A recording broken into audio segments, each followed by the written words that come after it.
I had my last screen test in New York the day before I started rehearsal in Australia for Like Minds. And so I took these sleeping pills. I had to go straight off the plane to go and rehearse with Toni Collette. And I had a cup of coffee, 2 cups of coffee, in order that I could be present in the rehearsal. In the second day of rehearsal, I arrived, and halfway through the day, she was like, Eddie, it's really nice to meet you properly, because yesterday you were insane. You were literally a crazy person. It was horrible. I didn't come from particularly theatrical families, but as a kid, my mum and dad would take my brothers and I to, basically to Les Mis, sporadically. So when I heard that was coming along, I was quite keen on the idea. I was doing a film at the time, a film called Hick, in which I was playing a Texan meth addict paedophile with a limp, and down in North Carolina. And I remember hearing that they were doing it, so in my trailer, dressed as a Texan meth addict paedophile, I sort of recorded myself singing a song from it. But it's this very odd thing, because it was directed by Tom Hooper, who I'd worked with and lied to once on another, when I was doing my Elizabethan period. I did another part in an Elizabethan thing. And so I'd worked with him before, and I knew him quite well, and he was a pal. And I was interested in this part, but I didn't want to go to him directly, and but also you don't want him to have the humiliation of telling you that you sing tone deaf and there's no chance of you doing it. So I sort of sent this audition dressed as a Texan meth addict paedophile into the ether, and unfortunately it came back. Yeah, and so it was an interesting experience. Phantom shadows on the floor, empty chairs at empty tables, where my friends will meet no more. You have this earpiece in your ear, and there's a pianist playing into your ear, but what they record is totally live. So if you're on set, it's kind of ridiculous, because all you hear is these people singing random without any accompaniment. But what's also quite tricky is they were always going to replace that tinkly little piano you can barely hear in your ear with like a huge orchestra at moments. But at that moment, his character's singing about the death of his pals, and it felt that the way into that shouldn't be, I'm about to sing a song. It should be more like him just thinking the thought process. God, it was pretty intense. Tom Hooper is amazing, but the guy is like, he likes to create situations that are real. So, for example, in that film, we build barricades, and rather than like nice shots of us building the barricade, he basically had 5 cameramen dressed up as peasants and had a shed ton of furniture, and to all of us actors playing students was just like, go build a barricade, which was really fun. And I was like, yeah, gritty, real, until a fucking piano was basically falling on my head. I was like, what the fuck? You know, and in fact, I've still got a scar here from this one moment where we're singing this song, Do You Hear the People Sing? And well, this revolution, I suppose, starts in this moment, and we jump off this hearse, and I jump on horses, and he had like, and then Eddie, you ride the horse through there, and you fire this gun, and you do all that, but it was all done for real. And I was going, this feels a bit dangerous. No, I'll be fine, I'll be fine. Anyway, what happens when you film these things, you get such pumped adrenaline. I had to shoot this flint gun halfway through it, and there's chaos everywhere. Horses, got to the other scene, there's blood like pouring all over my hand, and I basically, like, the flint had sliced into my hand. And suddenly they were like, medic, we need a medic to Eddie, there's blood all over this. At which point Tom was like, oh no, what's happened? And I was like, now you come crying, when there's literal blood on our hand. But he kept it real. Elizabeth, the Golden Age.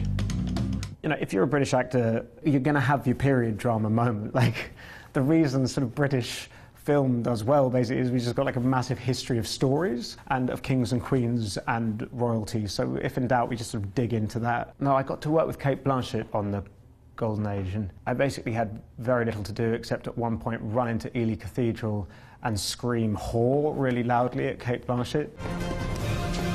I'm in the bed!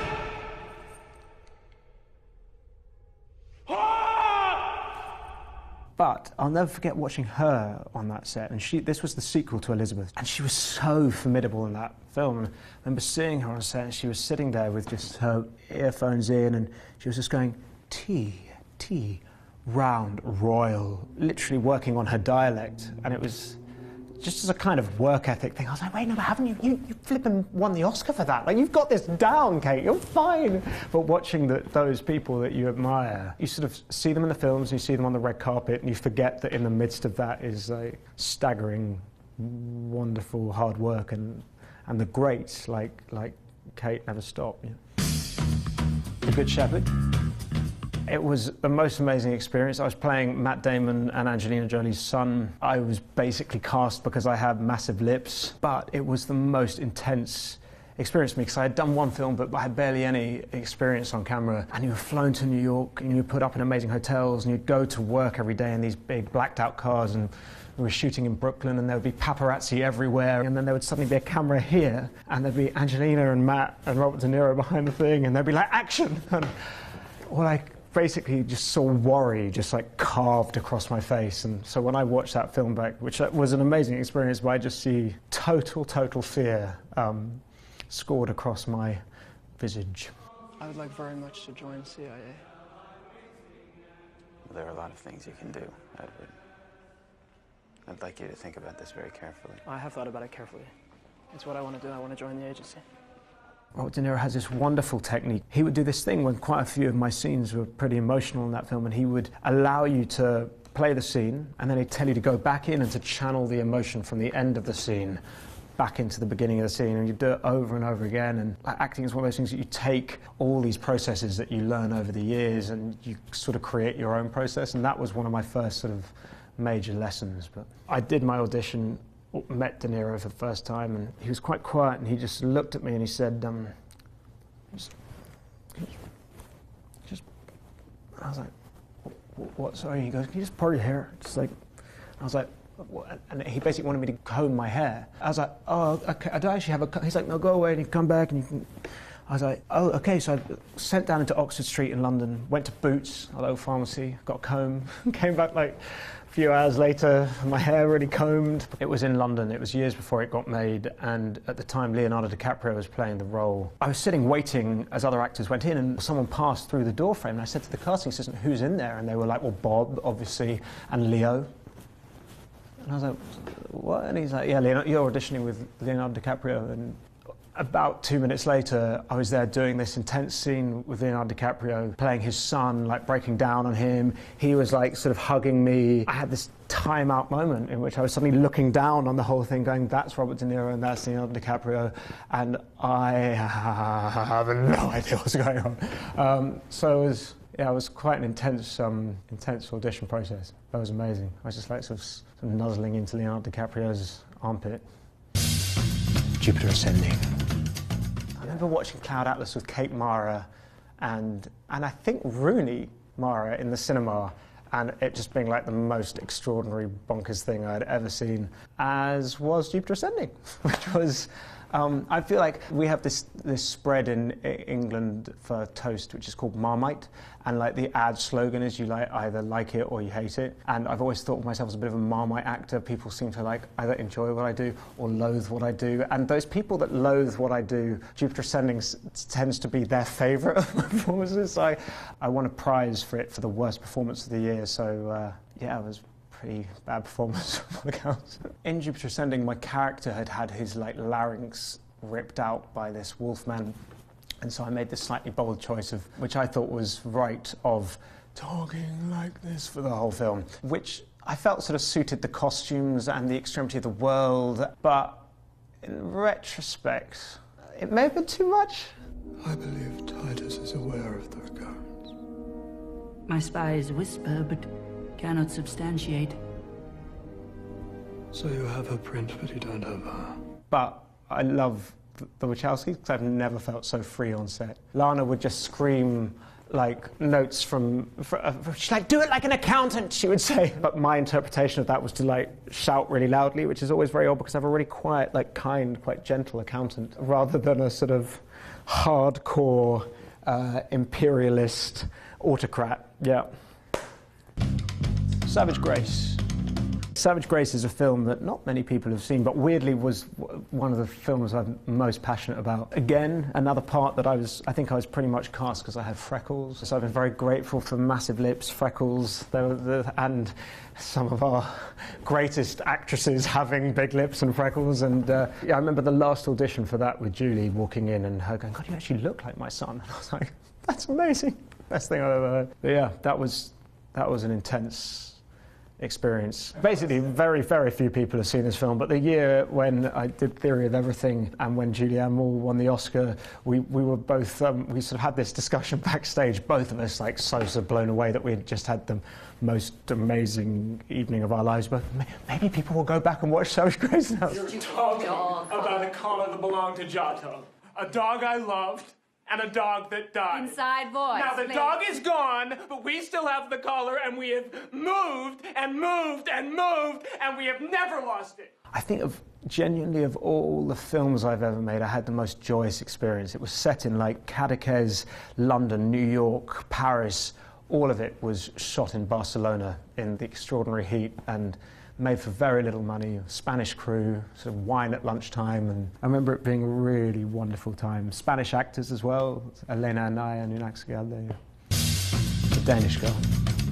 While we were doing Les Miserables, Tom had said, I've got this script and I'd love you to read it, but then it wasn't possible because it wasn't possible to get it financed. That film had been around for a long, long time. Nicole Kidman had been attached to it, but getting it financed was tricky. So it didn't happen. And then, fortunately, Theory of Everything came out, and it meant that because we were all commodities actors, your value had suddenly shot up a little bit as a consequence of the success of Theory. And so we got to make that film. And that was an extraordinary thing, because the people that I met prepping for that part, people from the trans community, the amount I learned, sort of mistakes I made, all of it has been a very formative thing, an amazing thing. But it was an intense film to make. You've always sketched me better than I was. But what you draw, I become.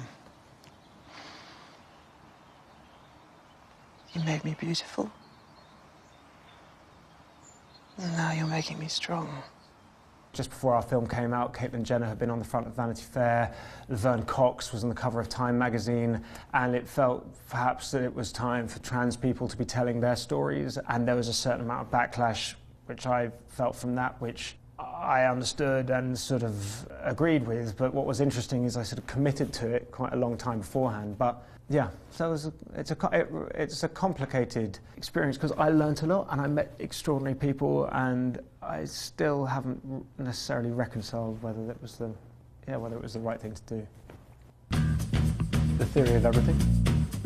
It was made by Working Title, who I adore, and I have to thank, they're a British production house, and I have to thank them for basically a career, but they made Les Miserables, and there was a point when we were promoting Les Miserables where I got a call from agent being like, they want you to go to Japan for the DVD release. And I was like, I was working at time, I was like, I don't know if I've got time really, and my agent was like, no, but it's Working Title, and there's someone that you should go, in order to keep these guys happy. They're some of the biggest employers in this country. So anyway, I went to Japan, which was amazing, and sort of released the DVD. And I came back, and my agent was like, there's this amazing script about Stephen Hawking. And I was like, wow, it's being made by Working Title. I was like, amazing, love it. Can I have a meeting? They were like, yeah, no, they don't want to meet you on it. I'm like, wait a fucking second, I literally just flew to Japan in order to stay in with Working Title. Like, surely I can get a meeting. I think we just used guilt to strong-arm a meeting, and fortunately 6 or 7 other actors who I really admire had fortunately turned down the part. And I met with James Marsh, who was a wonderful documentary maker, and he didn't make me audition.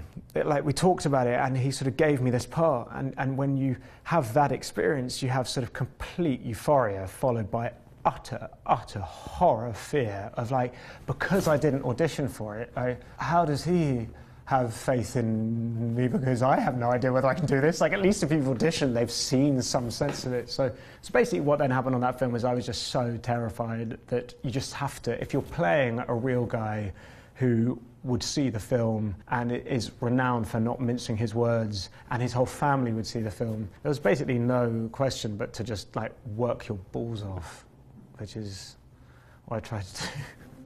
Wouldn't that be nice, Professor? A one simple, elegant equation